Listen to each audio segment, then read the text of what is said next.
Dialog kebangsaan ini sangat penting dan sangat perlu untuk diperluas masyarakat, terutama anak muda, karena saat ini kegandrungan atau kecenderungan untuk intoleransi, radikalisme dan sebagainya itu cukup meluas. Minimal kita perlu mencegah secara dini setiap gejala-gejala yang memang akan digandrungi oleh anak muda. Walaupun memang kita tidak bisa untuk menghentikan fenomena hijrah atau tingkat Islaman yang tinggi, namun demikian pengetahuan ini sangat penting, apalagi Ustadz Sofyan Sauri ini mantan aktivis jihadis dan juga malang melintang dalam kegiatan-kegiatan terorisme. Kemudian beliau sadar dan beliau menginginkan adanya perubahan-perubahan, terutama bagi anak-anak muda, untuk terhindar dari kegiatan-kegiatan yang mengarah kepada radikalisme, intoleran dan juga terorisme. Saya sebelum jadi teroris itu berkarir dulu dari intoleran dulu. Saya bid'ah-bid'ahin dulu tuh orang-orang di luar kelompok saya. Ah, ini bid'ah, ini maulid bid'ah, ini bid'ah, ini bid'ah. Lalu setelah itu ningkat jadi radikal. Kalau intolerannya nggak sembuh, ya takutnya ntar dia berkarir kayak saya. Kita terus edukasi kepada masyarakat. Anda harus jadi orang soleh, Anda harus beragama, Anda ngaji di mana saja. Tapi pastikan kalau Anda keluar dari majelis taklim, Anda jadi benci dengan orang di luar kelompok Anda, tinggalin aja. Memang bagus untuk pencerahan para yang mau mengerti tentang kebangsaan, yaitu khususnya untuk yang sekarang sedang viral berita bahwa teroris itu adalah sebuah gerakan yang selalu ingin memberikan sesuatu kepada pemerintah yang ada. Ustadz Sofyan itu memberikannya sangat lugas, banyak aspek yang banyak sekali aspek yang dia berikan, yaitu nilai-nilai kebangsaannya, nilai-nilai persuasifnya, dan pemaparan tentang jangan sampai kita memilih salah guru. Jadi nantinya kalau kita menjadi salah guru, itu adalah benih-benih fundamentalis ya. Teroris itu akan menjadi sebuah eksplosif di lapangan. Jadinya saya mengenal sosok Sofyan Sauri dia adalah teman budut saya yang kini menjadi Pak Ustadz dan menjadi teman baik saya juga. Dia sosok yang cukup ditauladani dalam komunitas kami.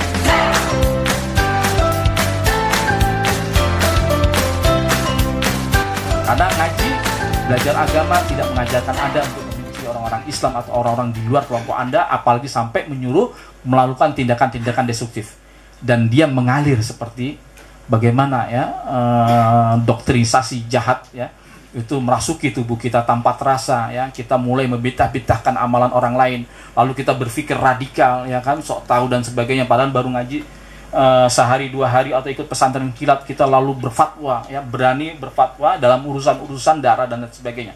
Akhirnya sampai kita meningkat menjadi orang yang takfir, mudah mengkafirkan orang-orang di luar kelompok kita. Maka pastikan majelis taklim Anda, pastikan guru Anda adalah orang-orang yang baik, yang cinta kepada bangsa dan negeri ini, cinta kepada kaum muslimin, dan bukan semakin membuat gaduh. Cukup saya sebagai pelajaran ya, jangan sampai ada lagi Sofyan Sauri keluar dari polisi setelah 13 tahun sudah enak-enak ya kan dan sebagainya, lalu jadi teroris dikejar-kejar DPO lagi, udah sekolah di Budut dikejar-kejar polisi ya kan, bawa celurit, bawa ini, akhirnya keluar dari polisi masuk polisi ya kan, keluar dari Budut masuk polisi, begitu lagi operasi perang bawa senjata lagi.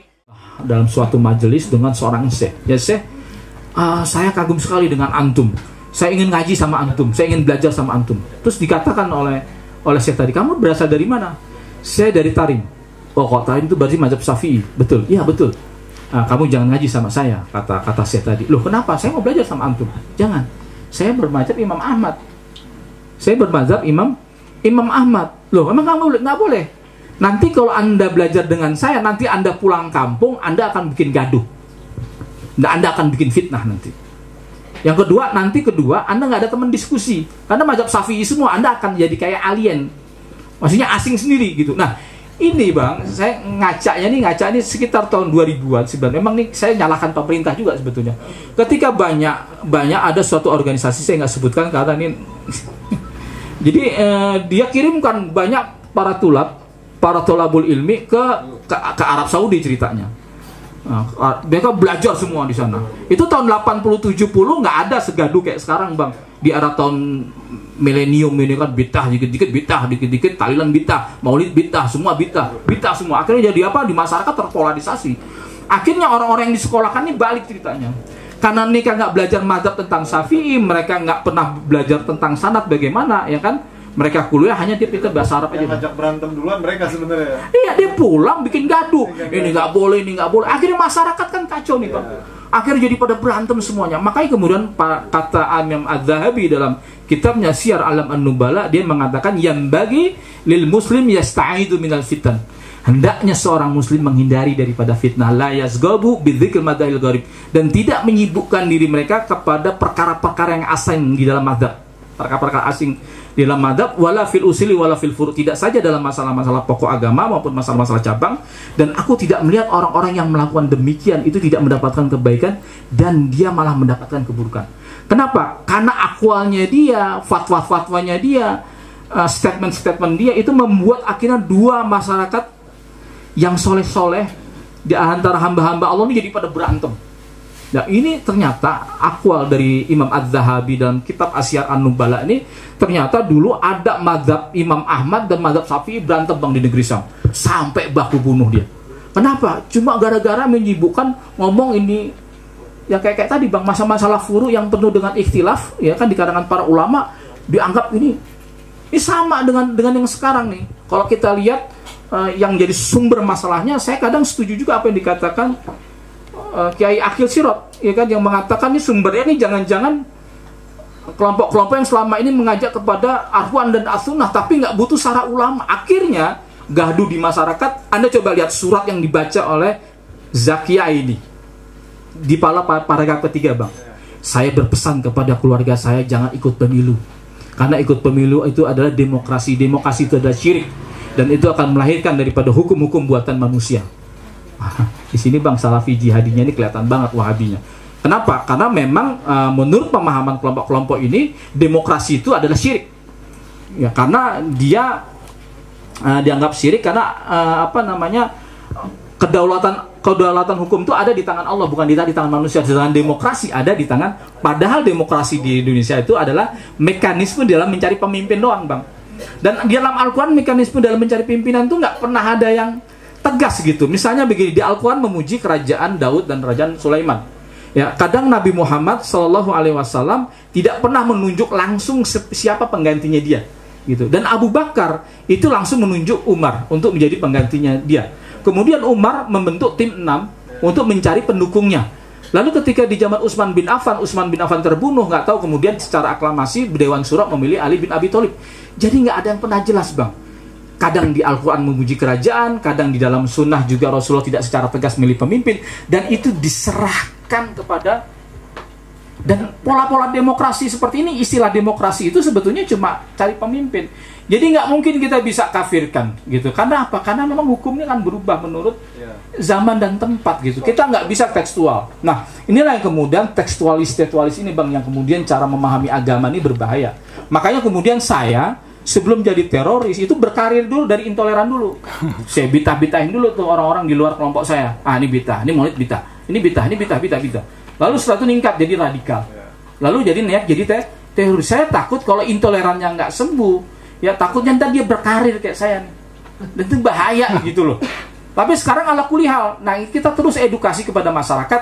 Anda boleh jadi orang soleh. Saya sekali-kali terus mengatakan, Anda harus jadi orang soleh, Anda harus beragama, Anda ngaji di mana saja. Tapi pastikan kalau Anda keluar dari majelis taklim, Anda jadi benci dengan orang di luar kelompok Anda, tinggalin aja. Karena ngaji, belajar agama tidak mengajarkan Anda untuk membenci orang-orang Islam atau orang-orang di luar kelompok Anda, apalagi sampai menyuruh melakukan tindakan-tindakan destruktif. Dan dia mengalir seperti bagaimana ya doktrinisasi jahat ya, itu merasuki tubuh kita tanpa terasa ya. Kita mulai membid'ah-bid'ahkan amalan orang lain, lalu kita berpikir radikal ya kan, sok tahu dan sebagainya, padahal baru ngaji sehari 2 hari atau ikut pesantren kilat, kita lalu berfatwa ya, berani berfatwa dalam urusan-urusan darah dan sebagainya. Akhirnya sampai kita meningkat menjadi orang yang takfir, mudah mengkafirkan orang-orang di di luar kelompok kita. Maka pastikan majelis taklim Anda, pastikan guru Anda adalah orang-orang yang baik, yang cinta kepada bangsa dan negeri ini, cinta kepada kaum muslimin, dan bukan semakin membuat gaduh. Cukup saya sebagai pelajaran, ya, jangan sampai ada lagi Sofyan Sauri keluar dari polisi setelah 13 tahun, sudah enak-enak, ya kan, dan sebagainya, lalu jadi teroris, dikejar-kejar DPO lagi, udah sekolah di Budut dikejar-kejar polisi, ya kan, bawa celurit, bawa ini, akhirnya keluar dari polisi masuk polisi, ya kan, keluar dari Budut masuk polisi, begitu lagi, operasi perang, bawa senjata lagi, akhirnya masuk gabung sama teroris, jadi DPO, dikejar-kejar lagi, masuk penjara lagi bertahun-tahun, ya kan. Nauzubillah min dzalik. Jangan sampai kita beragama membuat Anda, masa depan Anda hancur. Apalagi sampai merugikan kawan-kawan kita. Ya, kasihan beliau kehilangan istri, dia jaga cacat secara permanen, tidak bisa melihat, ya. Jangan sampai kemudian tindakan-tindakan kita dengan alasan kita beragama, dengan alasan kita jihad, tetapi merugikan orang lain. Seyogyanya memang di tiap para jamaah atau ormas Islam memang tetap punya nilai-nilai kebaikan, ya, yang harus kita akui dan harus kita apresiasi, dan kita tidak bisa menafikan hal itu. Tadi bagaimana Bang Dedi menjelaskan kelebihan daripada FPI, kelebihan daripada Salafi, atau kelebihan daripada Ikhwani, Tahriri, atau bahkan Tablighi gitu. Seyogyanya memang harus bersinergi sehingga Islam ini kuat dan baik gitu. Hanya kemudian kita jangan sampai mengkapli kebenaran itu, mengklaim kebenaran itu adalah milik kita. Ini perasaan-perasaan superior ini tidak boleh gitu, karena ini akan sangat berbahaya gitu. Setidaknya memang kita harus bersinergi. Hanya persoalannya kemudian juga jamaah-jamaah yang sudah melakukan misalnya amar ma'ruf atau nahi mungkar. Kalau kata Gus Bahak, ketika ada ormas-ormas yang melakukan 1-2 kamalan kebaikan, lalu dia sudah mengklaim bahwa dia sudah melakukan kebaikan dan kemudian membatalkan semua amal-amal perbuatan atau kontribusi atau manfaat yang pernah dilakukan oleh ormas-ormas yang lain, ya. NU Muhammadiyah Persis adalah ormas yang kemudian didirikan sebelum negara ini terbentuk gitu. Mereka sudah banyak merawat umat ini, menjaga umat ini, yang kemudian mereka juga ikut mendirikan bangsa dan negara ini. Ya, problematika sudah makan asam garam lah dalam menyelesaikan segala problematika bangsa kita. Jangan sampai kemudian kita lagu-laguan ya Bang, sosokan kemudian itu kami dong yang lebih ini dong, kami lebih kafah, kami lebih menginternasional dan sebagainya. Tidak. Ini tidak boleh terjadi sikap-sikap seperti ini, merasa kemudian dia benar lalu mencibir, menyerang, bahkan mengajarkan pada sikap-sikap untuk bersikap destruktif, menyerang dan sebagainya. Ini tidak boleh, tidak kita benarkan gitu Bang. Lalu yang tadi yang Abang tanyakan juga masalah atiullah wa atiur rasul wa ulil amri minkum. Jadi taatlah kalian kepada Allah, taatlah kalian kepada Rasul, dan taatlah kepada ulil amri. Kenapa Bang? Atiullah wa atiur rasul, tapi ulil amrinya nggak pakai taat. Gitu. Karena ketaatan kita kepada makhluk, ya, itu tergantung ketaatan dia kepada Allah dan Rasulnya. Kalau orang tersebut tidak taat kepada Allah dan Rasul, maka kita tidak ada ketaatan kepada orang yang taat kepada Allah dan Rasulnya gitu. Karena dalam hadis dikatakan la ta'ata li makhluqin li ma'siyatil khaliq. Tidak ada ketaatan kepada makhluk yang mana dia bermaksiat kepada Allah. Ketaatan kita kepada makhluk tergantung sebagaimana ketaatan orang ini kepada Allah dan Rasulnya gitu. Makanya kemudian kita sebagai umat Islam itu harus memang berpegang kepada Allah dan Rasulnya. Dan ulil amri ini maksudnya adalah kepada para ulama, yaitu ulama-ulama yang memang ulama-ulama yang baik, ulama-ulama yang lurus, ulama-ulama yang kemudian memberikan ketentraman, kedamaian, ya, tidak mengajarkan kepada sikap-sikap destruktif, penghancuran, membuat benci kepada sesama umat Islam, tidak gitu. Tetapi memang mereka adalah ulil amri, itu banyak ditafsirkan adalah ulama gitu. Maka kita taat kepada ulama itu adalah bagian bagaimana dia mengajarkan kepada keilmuan yang bersumber dari Allah dan Rasulnya gitu. Itu Bang mungkin maksudnya. Dan mudah-mudahan kita berdoa ukhuwah Islamiyah ini yang sempat tercabik-cabik, ya, kita persatukan, ya, kita jaga. Dan juga yang tidak boleh, ya, ketika kita melakukan satu amalan kebaikan, 1-2 amalan kebaikan, lalu kita juga jangan kemudian menjelek-jelekkan, membuat melukai perasaan kaum muslimin lainnya. Ini kan kadang kagak. ya baru ikut daurah sehari 2 hari, pesantren kilat sehari 2 hari, keluar dari pesantren kilat lalu menuduh orang tua kita yang masih yasinan, tahlilan, wah dijelek-jelekin. Wah, itu saya punya mertua ya, itu rajin tahlilan, rajin pengajian.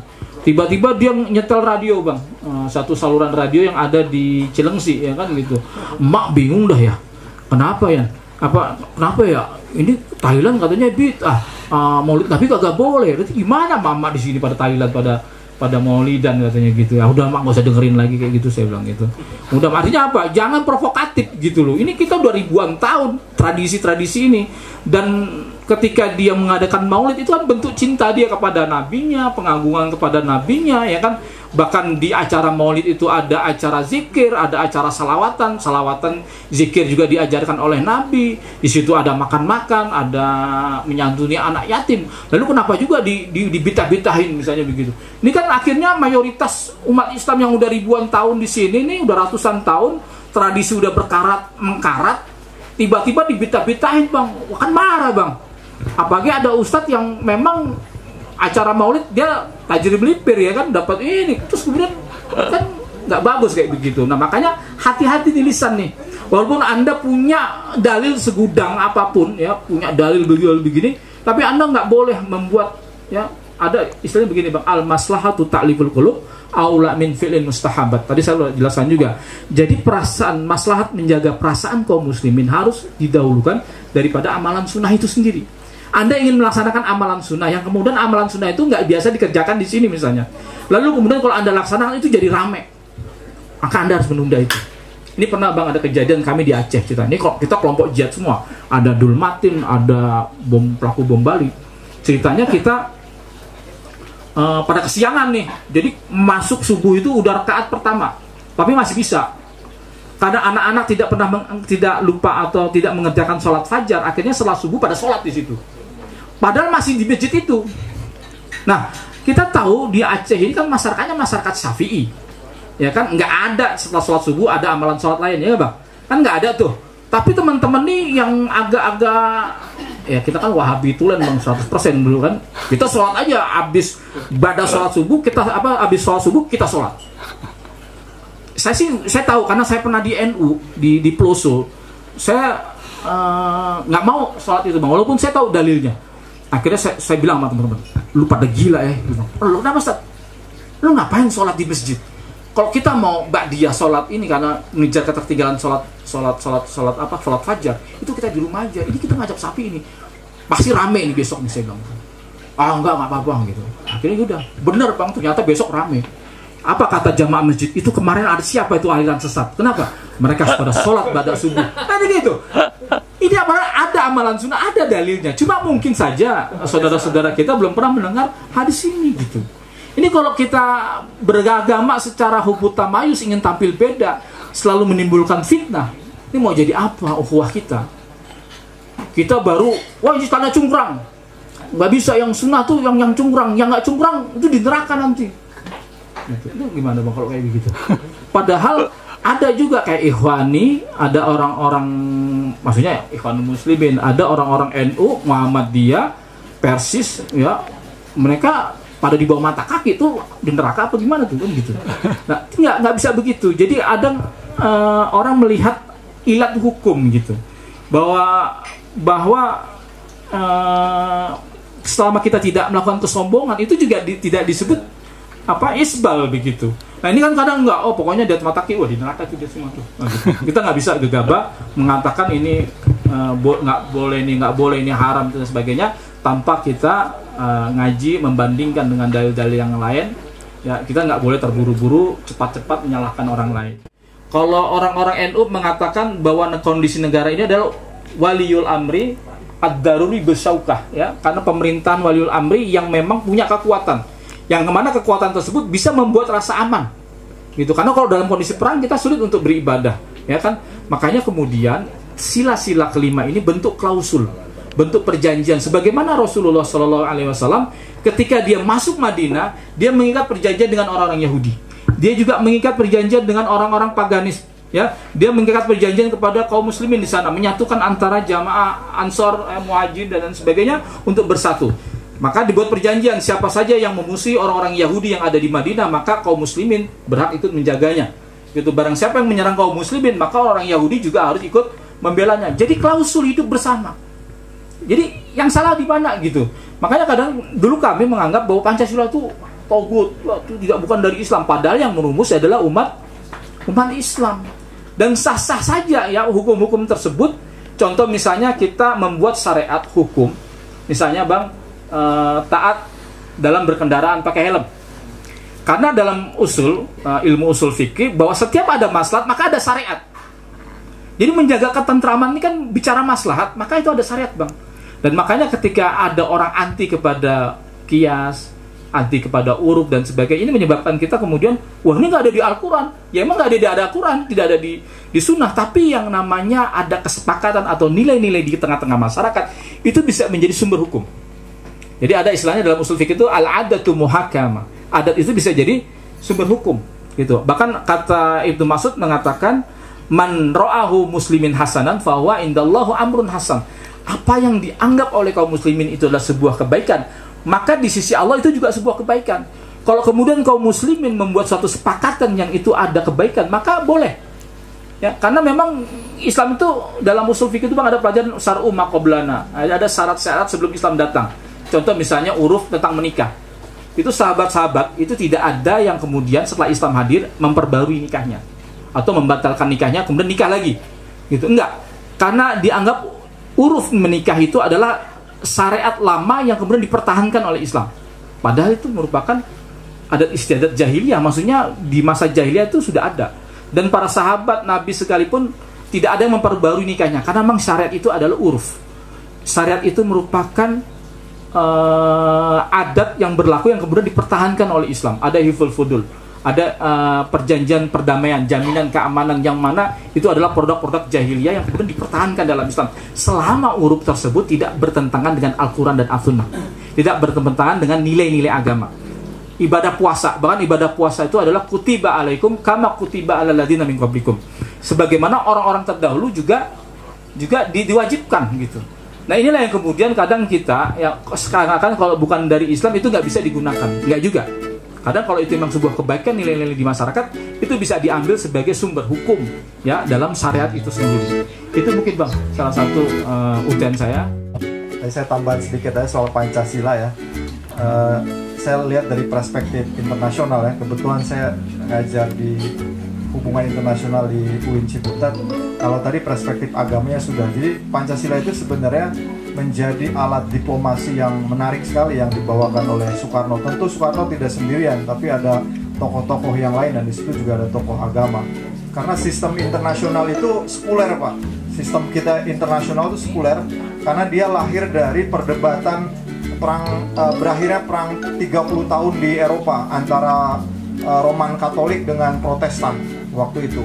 Akhirnya di situ karena tidak berhenti-berhenti, jadi orang-orang juga agak ini juga misalkan melawan perang yang satu bawa-bawa agama. Jadi kan dibawa-bawa Tuhannya gitu loh. Kita enak gak? Misalnya yang satu dia bawa-bawa agama, padahal sebenarnya itu perangnya antar politik. Ya kita pernah, misalnya di musim pilpres ya, pilkada biasanya ada yang begitu ya. Jadi perangnya itu dia bawa-bawa salib, kira-kira bawa Tuhannya, akhirnya menjadi nggak fair. Karena muncul konsensus waktu itu akhirnya tidak melibatkan agama dan kerajaan. Jadi saat itu setelah perang 30 itu tahun sekitar 1600-an lah ininya, itu akhirnya gereja yang tadinya dominan sekali mengurusi soal kerajaan-kerajaan tidak lagi menjadi dominan. Kerajaan juga sudah mulai bubar, munculnya negara bangsa, konsep negara bangsa, nation state. Nah, jadi ketika munculkan Pancasila itu paling bagus banget sebenarnya. Akhirnya kita diakui sebagai sebuah negara. Bayangkan kalau kita nggak diakui sebuah negara ya, masih kocar-kacir, masih perebutan antar negara-negara besar. Afghanistan masih chaos. Sudan itu terpecah, Sudan Utara sama Sudan Selatan. Yang Muslim, yang Kristen ininya. Yaman apalagi sekarang parah di transisi. Jadi kita bersyukur karena yang bikin juga saya kira orang founding fathers kita itu kalau ditanya lebih nyaman mana, bela agama sama bela negara? Kalau kita pasti bilang bela agama, karena takut masuk neraka kalau bela negara. Kalau para founding father kita, itu orang-orang beragama loh yang dia mengatakan bela negara. Karena dengan membela negara, itu artinya dia akan membela agama-agama yang ada di negara ini. Itu bisa dilihat ya sejarah pembentukan negara kita. Jadi dia memberikan sebuah solusi yang baik untuk kita menjadi pendengar, bagaimana supaya kita tidak menjadi hanyut dalam berita-berita yang miring. Kegiatan ini perlu dikemas lebih baik lagi, ya, dan juga lebih meluas ke kalangan-kalangan mungkin yang berpendidikan atau juga tingkat bawah masyarakat yang memang saat ini perlu untuk diedukasi lebih jauh, dikemas dan juga mungkin perlu disupport. Artinya kita semua peduli untuk pencegahan tindakan terorisme, radikalisme dan intoleransi ini. Terima kasih atas waktunya. Mudah-mudahan ini menjadi amal soleh kita, bermanfaat, berkah juga, dapat pahala juga. Kita berdoa. Saya kira sekian dari saya. Mohon maaf kalau ada